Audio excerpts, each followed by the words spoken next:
이번 강좌는 제3절의 생산관리, 시장 육성 이것들로 나가도록 하겠습니다.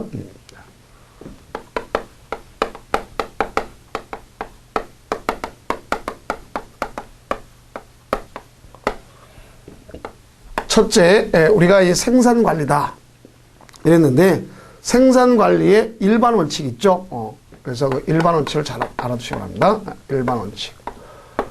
우리가 일반 원칙을 되게 뭐래요? 3S라고 얘기했죠. 이 3S 정책 원칙을 갖다 우리가 아시면 되겠습니다. 그래서 생산관리의 일반 원칙의 3원칙이 바로 뭐냐? 제일 먼저가 뭐였어요? 표준화. 자, 표준화라는 것은 일정하게 뭐 하는 거예요? 스탠더드를 만드는 거죠. 그죠? 스탠더드를 만드는 것이 표준화다. 이렇게 볼 수 있어요. 그래서 우리가 쓸 때 요것이, 그러면 생산성을 높이기 위해서 제품의,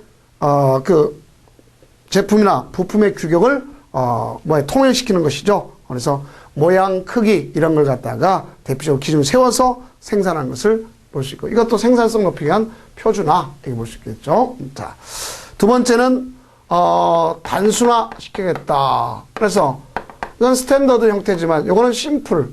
그래서 단순하게 하는 것을 볼 수 있겠죠. 그래서 단순은 두 가지가 있습니다. 하나는 제품을 단순화시키는 것이 있겠고, 하나는 그 노동을 단순화시키는 두 가지가 있지 않습니까? 그래서 노동이란 말은 다른 말씀 작업이겠죠. 작업을 단순화시키는 경우가 있다. 이렇게 볼 수 있습니다. 그래서 결국 우리가 생산성을 높이기 위한 측면에서 보시면 되겠습니다. 그래서 한 가지 종류만 계속 반복적으로 할 수 있고, 자, 또 작업을 갖다가 단순화시킨다는 것은 그 노동자로 하여금 한 가지 일만 시키는 것을 원칙으로 한다. 이렇게 보시면 되겠죠. 그 다음 스페셜, 소위 우리가 쓸 때 전문화, 이렇게 돼서 3S라고 그러죠. 자, 이렇게 볼 수 있습니다. 그래서 전문화시키는 것은 생산의 효율성을 높이기 위한 것이고, 그렇죠? 그래서 실제 한 가지 기능만 가지고 고유 기능을 발휘할 수 있게끔 하는 고유 기능을 발휘할 수 있는 걸 전문화 이렇게 볼 수 있습니다. 자, 그래서 이걸 갖다 일반적으로 3S라고 그러죠. 그렇죠? 스탠드, 그다음에 심플, 그다음 우리가 스페셜. 자, 이렇게 볼 수 있습니다. 그래서 이걸 갖다 강조하면 될 것이다. 볼 수 있습니다. 그다음에 이제 생산 관리의 내용. 생산관리 내용은 여러 가지가 있습니다. 근데 여기는 유통관리라는 건 여기에서 들어가지는 않아요. 유통관리 들어가지 않고, 제일 먼저 관리 내용에서 보면, 생산 계획, 있지 않습니까? 그러니까 생산을 해야 할 상품, 종류, 품질, 생산량, 그렇죠? 생산 시기, 이런 걸 갖다가 되게 종합적으로 계획 수립하는 것을 생산 계획, 이렇게 되겠죠. 두 번째, 중요한 것은 공장의 입지도 중요하겠죠. 자, 우리가 공장의 입지라는 것은 특히 노동비, 수송비, 그렇죠? 동력, 이런 비용이 최소가 될 수 있는 것으로 잡아야 되겠죠. 그것이 바로 공장 입지와 관련되어 있습니다. 그럼 거기에서 원자재의 공급원, 또 소비 시장과의 거리, 또 수송시설, 노동력 공급업, 또 공업 용수 공급업, 이런 것의 법적 제한, 모든 걸 잘 검토해서 공장 입지를 선정해야 될 것이고, 그 다음 세 번째는 관리, 작업 관리를 해야 되겠죠. 작업 관리 볼 수 있습니다.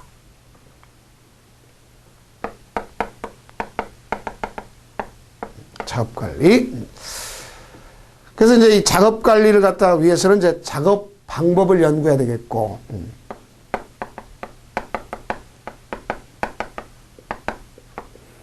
나가서 작업 측정, 이런 걸 통해서는 걸 작업 관리 이렇게 볼 수가 있습니다. 여러분들.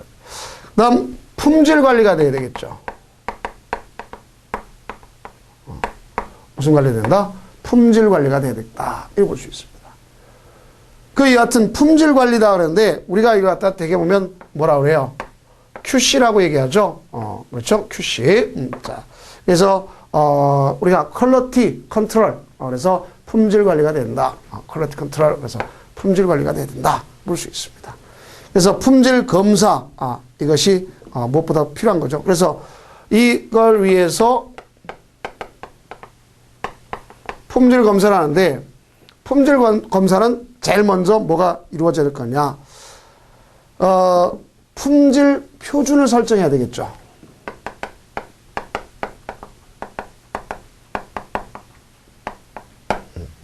품질 표준을 설정해야 되겠고. 두 번째는, 그 품질의 검사 및 보정 활동. 검사했다. 그 다음에 거기에 따라서 보완하는 보정 활동이 필요하겠죠. 바로 이것이 품질 설정에서 가장 기본적인, 가장 중요한 겁니다. 그래서 그런 것은 왜 검사라는 소비자가 가장 중요하기 때문에 그런 것 아닙니까? 자, 그래서 소비 동향의 표준을 반영해야 되겠다. 볼 수 있어요. 그 다음에 이제 내가서 재고 관리가 돼야 될 거 아닙니까? 무슨 관리? 재고 관리가 돼야 된다. 여기 볼 수 있어요. 그러니까 우리는 무엇보다도 재고 관리 기능은 가장 적정 수준의 재고를 그 최소 비용을 유지해서 가져가는 게 재고 관리는 최소 비용이 들도록 관리하는 겁니다. 그러니까 여기 생산 관리 내용, 생산 계획, 공업 입지, 작업 관리, 품질 관리, 경영 관리, 뭐 유통 관리라는 건 없다. 이런 것도 좀 알아두시면 돼요. 그러면은 유통관리는 생산관리 내용이 들어가지 않는다. 볼 수 있습니다. 그러니까 이렇게 이 생산관리를 통해서 이제 시장이죠. 시장. 시장이란 말은, 재화 용역이 공급되는 장소. 그렇죠? 그걸 갖다가 뜻하는 거 아닙니까? 그럼 이 시장은 뭘 볼 수 있냐? 구체적 시장이 있죠. 그렇죠? 구체적 시장. 그래서 우리가 시장은 첫째 구체적 시장이 있습니다. 이건 말 그대로 어떤 장소를 특정해서 이루어지는 것을 알 수가 있겠죠. 그래서 우리가 봤을 때 구체적 장소에 위치하는 것에 따라서 나타나는 것으로서 뭐 중앙 도매시장이나 소매시장, 공설시장, 증권시장, 상품거래, 장터 이런 구체적 장소를 얘기하는 거예요. 그걸 구체적 시장이라고. 추상적 시장이 있죠. 그 추상적 시장이란 말은 우리가 그 시장 본질은 수요 공급 이런 수급 관계가 성립할 만큼 필요한 것이 아니라 일반적인 그 신용 거래가 발달할 때 추상적으로 나타나는 시장. 그래서 뭐 예를 들어서 이 추상적 시장 같은 건 뭐 있어요? 뭐 세계 시장이다, 뭐 글로벌 시장, 뭐 이런 말을 많이 쓰잖아요. 그렇죠? 그다음에 뭐 국제 시장, 국내 시장 이런 것을 추상적 시장이라고 얘기하는 겁니다. 나아가서 생산 요소 시장 있죠?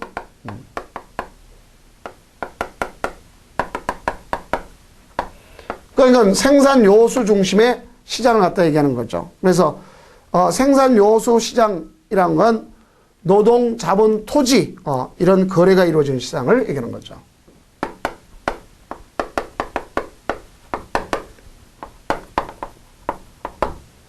이거 되겠죠. 그 다음 생산물 시장 있지 않습니까?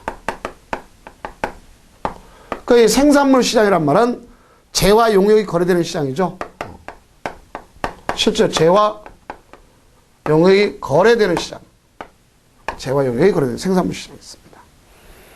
그럼 우리가 이 생산물 시장은 뭐가 거래되는 것에 따라서 구체로 나눠질 수 있지 않습니까? 예를 들어서 뭐 임산물 시장, 농산물 시장, 뭐 수산물 시장 이렇게 나타날 수 있겠죠.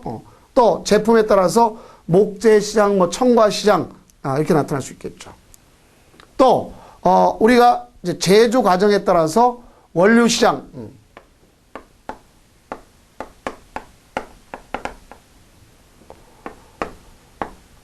원료 시장 있겠죠. 원료를 기점으로 한다. 이게 있겠고 제품 시장 있죠. 제품 시장 이게 있습니다. 그다음 이제 우리가 거래 경제의 그 중심지로 중심 시장이 있겠고 뭐 지역 시장이 있겠고 또 우리가 이제 유통기구로서 소매, 도매, 유통기구.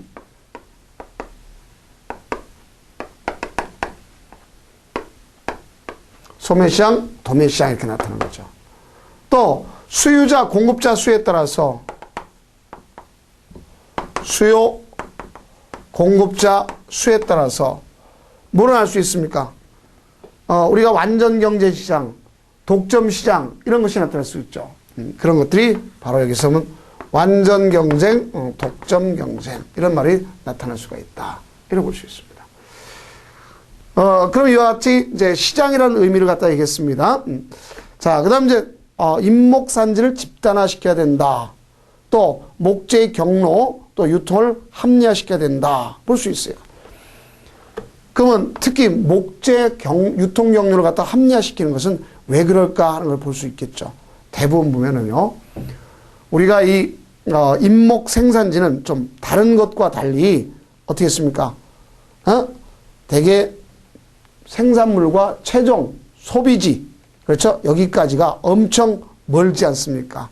그렇죠? 그래서, 일반적으로 이 목재 유통을 갖다가 합리화시키는 그런 방법이 필요합니다. 그래서 유통을 합리화한다는 얘기는 각 경영 주체가 최소의 뭐였어요? 비용으로서, 비용 최소화로서 최대의 이윤을 얻도록 하는 거 아닙니까? 그래서 유통 합리화 성과를 판단하는 기준은 첫째, 유통을 효율, 또 목재 가격 안정, 목재 거래 공정성, 또 목재 수급 균형 이런 걸 통해서 가자고.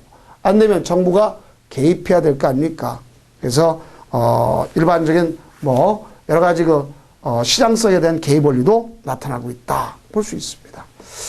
그 유통 과정의 가장 합리적인 것은요, 중간에 마진 없애는 거죠. 소위 나무를 심는 육림자가 직접 벌채가지고 간단하게 설치해서 그 제재 시설을 설치해가지고 반제품을 만들어 파는 것이 가장 합리적이다 이렇게 볼 수 있지 않습니까? 또 목재는 새로운 대체재들에서 엄청 많은 뭐가 될 수 있어요. 그 시장성이 줄어들 수 있지 않습니까? 그러나 또 그걸 위해서 다양한 우리가 대체재 형태로서 개발이 필요하다 하는 것을 알 수 있습니다. 자, 다음은 이제 노무관리와 재무관리가 있어요. 생산관리가 있다면 이제 노무관리, 재무관리.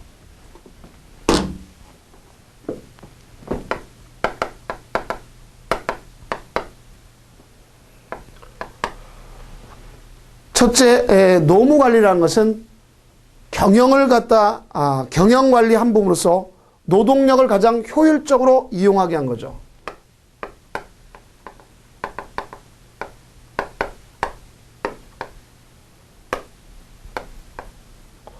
이 노동력을 가장 효율적으로 이용하기 위해서 하는 것을 노무관리라고 하는 것을 볼 수 있습니다. 가장 효율적으로 이용하기 위한 종합적 시책이 노무관리다 이렇게 볼 수 있습니다. 그래서 경영 규모가 작을수록 종업원 수가 적고 경영자도 같이 일하기 때문에 뭐 할 수 있어요? 접촉기회가 돼서 별로 노무관리 문제가 생기지 않아요. 그러나 노무관리는 대형화될 때 사람이 많을수록 문제가 될 거 아닙니까? 그렇죠? 그래서 이걸 통해서 볼 수 있어요. 그래서 그 중에서 노무관리 중에서도요, 우리가 이제 생산 과정에 노동력을 직접 하는 것을 갖다가 노동과 관련된 인사관리라고 그러고, 무슨 관리? 인사관리.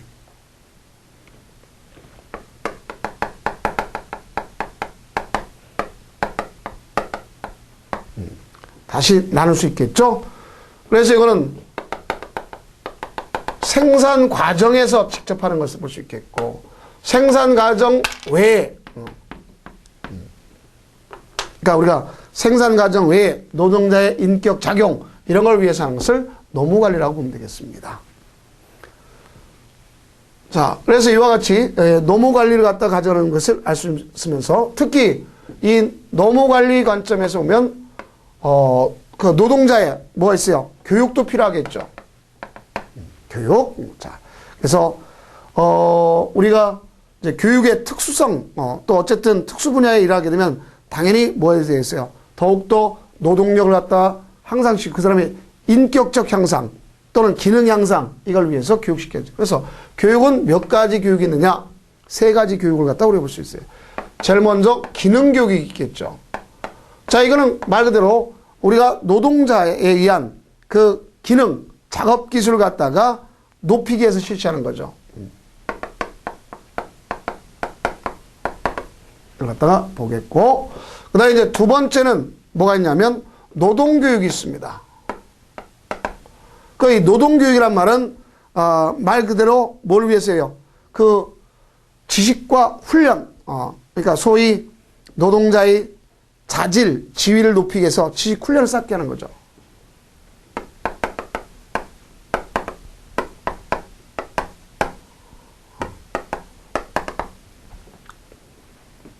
그 다음 교양교육이 있습니다. 말 그대로 교양교육이라고 하는 것은 정서함양, 이런 정신교육이겠죠. 이걸 목적으로 해서 교육을 시키고 있구나 볼 수 있어요. 다음 세 번째는 노사 관계를 갖다가 관리해야 되겠죠. 그래서 노사 관계를 갖다 관리한다. 그럼 왜 그러냐면 노동자하고 자본가 사이는 이중성을 띠고 있지 않습니까? 그렇죠? 하나는 우리가 노동력을 매매라는 관점, 또 한 사람은 거기에서 서로 경제적으로 보면 어떻게 했어요? 사회적 관계지만 경제적 대립 관계를 볼 수 있잖아요. 그러나 그러면서도 뭐 했어요? 생산의 협력 관계라는 거. 그렇기 때문에 노사 관리가 무엇보다 중요하고, 또 노동조합 문제가 있겠죠. 또 나서 관리를 합리적으로 참여시킬 수 있도록 하는 겁니다. 자, 그 다음에 이제 임업 노동자를 확보하고 육성하는 것이 중요합니다.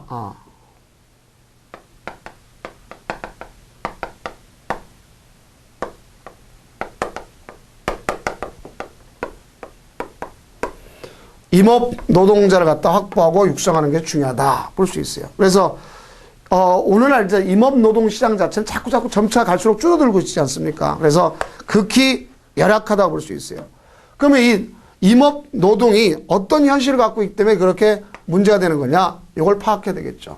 그래서 임업 노동의 특성을 파악하면 문제를 쉽게 해결할 수가 있다 보면 되겠죠. 그러면 첫째는 농업과 달리 임업에 대해서는요, 장소가 사람이 살고 있는 인가와 멀리 떨어져 있죠. 그래서 노무자는 가족과 떨어져 생활하는 경우가 많죠. 또 우리가 산이라고 하는 것은 어떤 자연적 혜택은 되지만 문화적 혜택을 누릴 수 없다는 것이 좀 문제가 되겠죠. 그래서 문화적 혜택이 적다는 게 두 번째고, 다음 세 번째는 노동장소가 일정치 않아요. 그러니까 이동시간이 많습니다.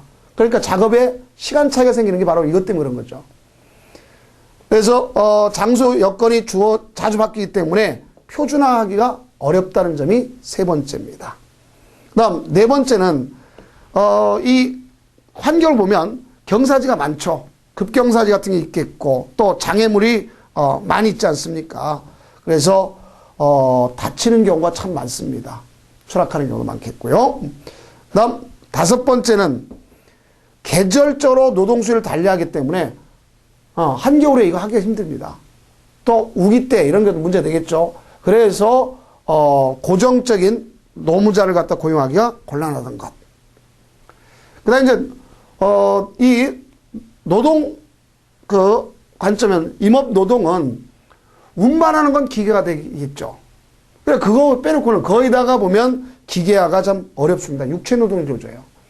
요새 보면 이제 또 여러 가지 기계가 있어가지고 또 나무를 크립해주고 밑에서 잘라주고 하는 것이 있지만, 그러나 그것도 순수 누가 들어가야 되겠어요? 사람 노동력이 들어가야 되겠죠. 그것이 이제 문제다 볼 수 있습니다. 자, 그래서 이런 임업 노동의 특성이 있습니다.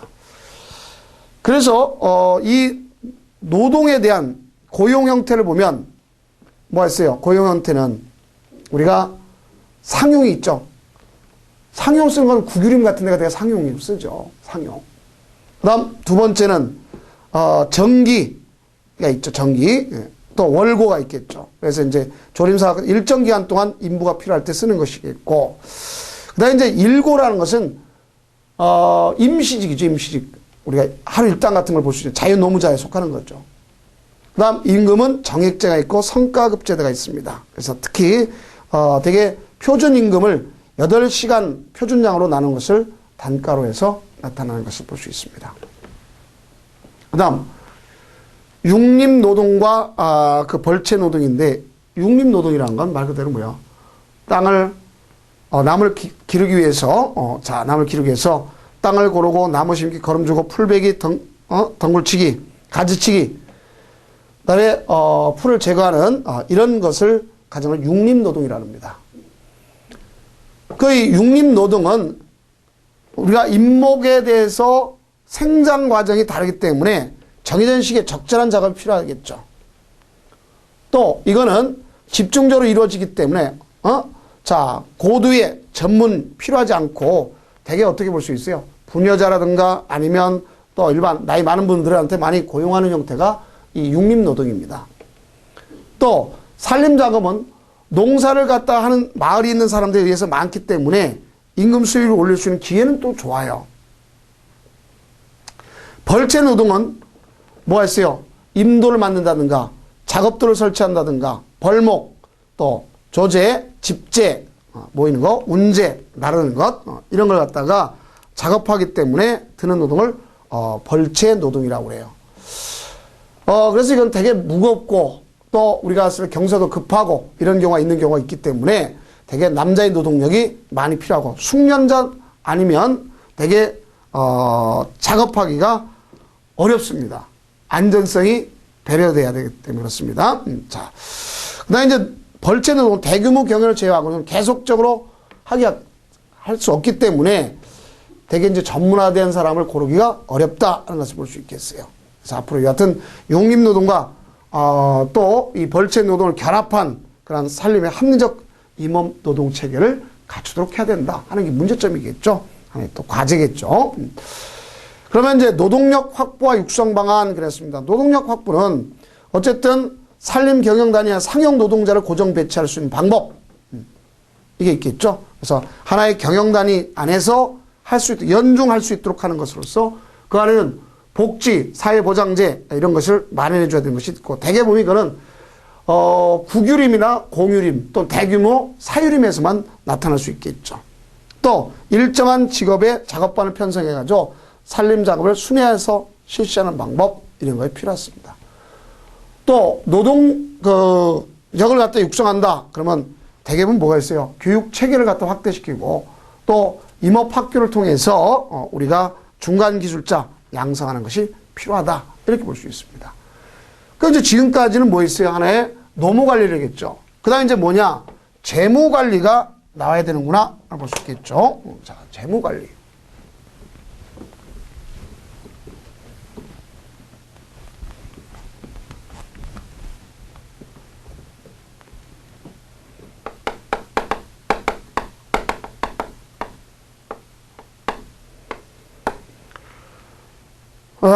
이 재무관리라는 것은 말 그대로 경영활동 중에서 자금과 관련된 활동이다 이렇게 볼 수 있겠죠.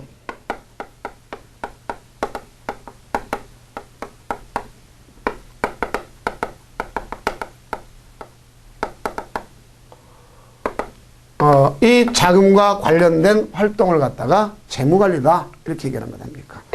그래서 그걸 갖다 효율적으로 운영, 어쨌든 효율성입니다. 노무관리도 그렇고 자금관리도 그렇고 효율적인 것을 위해서 자본의 조달, 자본의 운영을 가져온 거죠.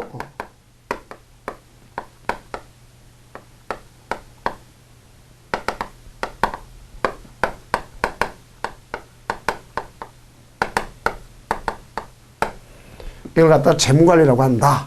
이렇게 보시면 되겠죠. 그럼 우리가 이제 자본의 조달 같은 경우는 자본에게 산정, 주식과 사채, 조달 방법, 선택, 현금 수지와 그 보관 등에 대한 재무 활동 대상이 되는 거죠. 그러면 이제 가장 중요한 것은 자본의 운영 아닙니까? 이 중에서도 중요한 것은 자본의 운영이다.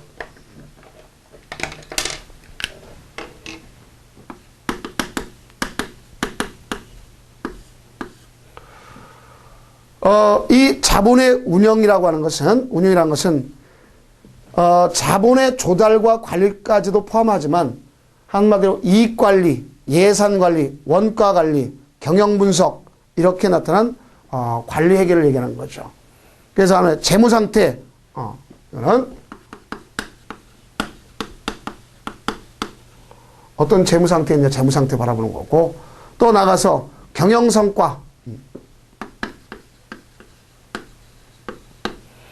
그럼 이걸 나타낼 수 있는 가장 대표적인 뭐가 있습니까? 재무제표죠. 재무제표.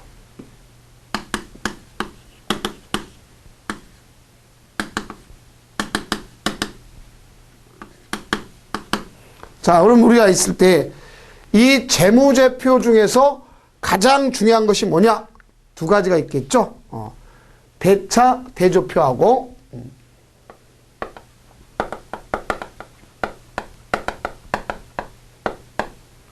또 손익 계산서가 있겠죠. 이게 재무제표 중에 가장 중요한 것이다 이렇게 볼 수 있습니다. 이 두 가지가 가장 중요한 거다 볼 수 있어요. 그럼 이제 이렇게 재무 관리를 하면서 거기에 이제 기장을 해야 되겠죠. 기장. 그러니까 기장은 두 가지가 있어요. 여러분들 단식 복식이라고 그러죠. 단식 부기가 있겠고 복식 부기가 있습니다.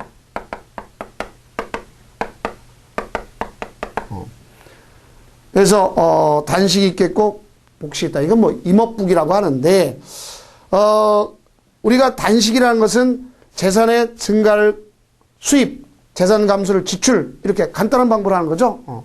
증가는 수입, 증가는 수입으로다. 감소는 지출로 이렇게 하는 걸 단식부기라고 합니다.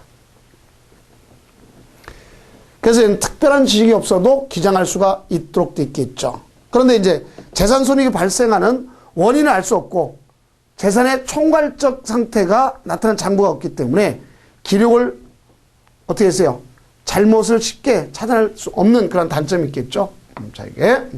그러나 이제 복식부기는 이중 거래, 그 거래 이중성을 파악하기 위해서 가장 원리에 따라 가치 감소를, 대차, 그러니까 한마디로 해서, 이 복식부기라는 건 차변과 대변을 기점으로 해서 나타난 거 아닙니까? 복식부기는. 그래서 가치 감소를 대변, 가치의 증가를 차변에 기록하는 방법이죠. 가치 감소.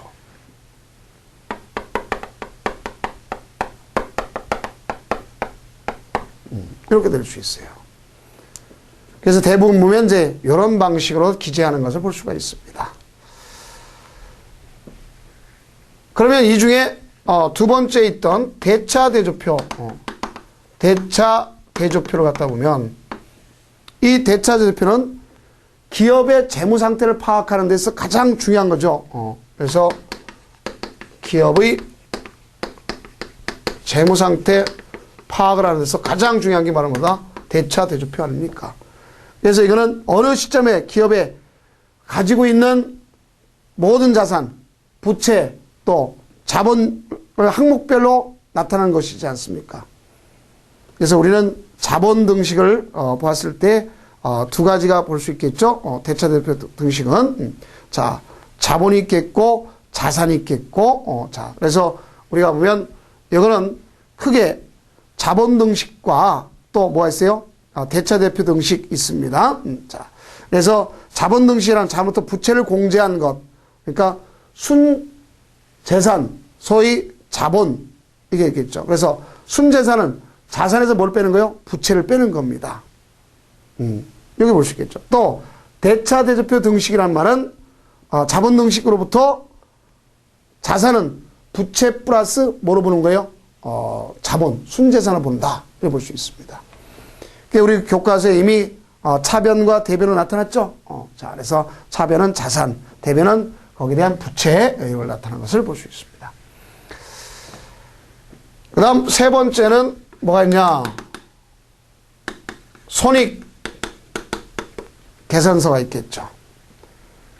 그래서 이거는 기업의 뭘 나타내는 경영 성과를 나타내는 회계보고서예요. 기업의 경영 성과를 나타낸 성과 회계보고서다.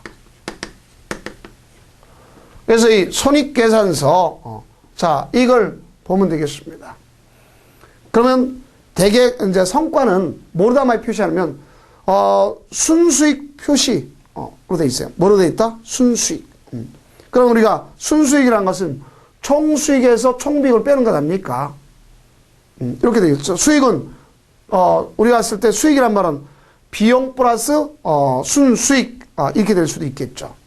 그래서 그것을 나타내는 것을 손익계산서, 이렇게 볼 수가 있습니다.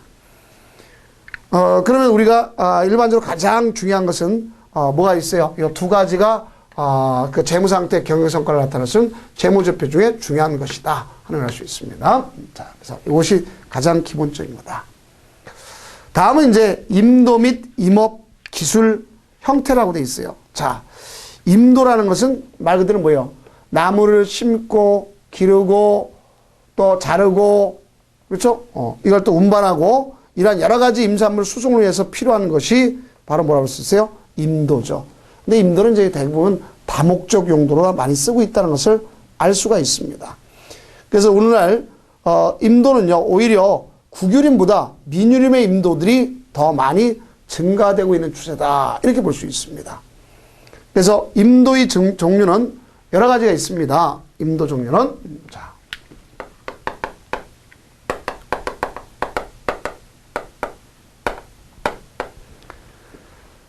이용하는 차량에 따라서 나타날 수 있겠죠. 이용하는 차량에 따라서 차도가 있겠고, 우마차도가 있겠죠. 이용하는 차량에 따라서 차도가 있겠고, 우마차도가 있다. 또, 보조제도에 따라서 보조임도가 있겠고, 융자임도가 있겠고, 개인이 새롭게 만드는 자력임도가 있다. 이렇게 볼 수 있겠죠. 그래서 보조임도는 국가나 지방에서 보조받는 걸 보조임도라고 하고, 또 두 번째는 융자라는 건 장기절이 융자를 받아서 하는 것을 얘기했고, 그 다음, 자력융도라는 건 자기 자본을 통해서 만든 걸 갖다 이야기하는 것이라고 볼 수 있어요. 그 다음에 기능별로 보면 수송임도가 있어요. 자, 수송임도라는 것은 산림과 목재시장을 연결해 있는 수송, 즉 사람과 일반 물자를 수송하는 걸 볼 수 있겠고, 그 다음 사업임도가 있어요. 이건 말 그대로 산림 사업을 위해서 필요한 돈을 갖다 얘기하는 겁니다. 그래서 이제 그런 것이 임도다 볼 수 있겠고요. 그 다음에 이제 임업 기술 개발이 있습니다. 자, 임업 기술 개발은 기술 개발 경영적 성질에 따라서 임지 절약 기술 또는 노동 절약 기술 이런 것을 개발해야 되겠다 하는 걸 볼 수 있어요. 그래서 우리나라가 그 임업 기술의 보급 지도는 언제서부터 이루어지기 시작했느냐 그랬을 때 법적인 건 1951년 이때 산림보호 임시조치법에서 지도원을 두고 그 개원들, 산림계 참뜻을 이해하려고 해서 나타났지만 성과를 거두지 못했다. 볼 수 있어요. 그 다음에 62년도에 농촌진흥청 발족해서 농촌지도에서 그 산림조합 소속된 사람들 하여금 했던 걸 볼 수가 있습니다. 그 다음에 이제 산림청이 67년도 발족되면서 임업기술지도 사업을 산림청이 관장하게 됐죠. 그래서 임업지도사를 받아들이지 못하고 뭐 했어요? 다시 실패가 되지 않았습니다. 그 다음에 이제 73년도 새마을 운동이 일어나면서 새마을 양묘 지도원을 두었다. 이렇게 볼 수 있어요. 그 다음에 이제 각 급에 의해서 오늘날까지 이루어지게 됐고, 무엇보다도 이제 가장 중요한 것은요, 뭐가 있냐면 임업의 기계화다. 볼 수 있습니다. 그 임업은 다른 것에 비해서 값이 비싸기 때문에 산림 개인 소유가 좀 어렵다는 점이 있습니다. 그래서 국가가 임업 기계화단을 조직해가지고 가서 지원활동하는 것이 가장 중요한 방법이다 하는 걸 볼 수 있습니다. 그럼 임업기계의 종류로 본다면 산림관리 연락용 기계, 그렇죠? 산림관리나 연락용, 그다음에 조림 보호용 기계, 임도 시산공사용 기계 이런 것이 있겠고, 벌채, 조제, 집재, 운제, 적재용 기계가 있다. 이렇게 보시면 돼요. 자, 그럼 지금까지는 뭐에 관한 설명을 갖다 하겠냐면 임업 경영 관리에 관한 설명을 했습니다. 그럼 이제 다음 강좌는 조금 어려운 분야가 되겠죠. 이제 지금부터는 임목 측정에 대해서 나가도록 하겠습니다. 자, 고생 많으셨습니다.